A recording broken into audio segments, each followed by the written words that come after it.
4 डिसेंबर 2023 ला सिंधुदुर्ग मधल्या राजकोट किल्ल्यावर छत्रपती शिवरायांच्या पुतळ्याचं अनावरण करण्यात आलं. पण अवघ्या 8 महिन्यात तो पुतळा कोसळला.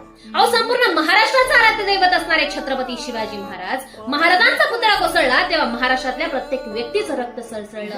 अहो, ज्या व्यक्तीचा आदर्श संपूर्ण जगाने घेतला, ज्याच्या हातात तळपती तलवार, चेहऱ्यावर तेज आणि मनगटात जग जिंकण्याची हिंमत आहे, असे आपले छत्रपती शिवाजी महाराज यांचा जर तुम्ही आदर करू शकत नाही तर अपमान करण्याचा अधिकार सुद्धा तुम्हाला नाहीये.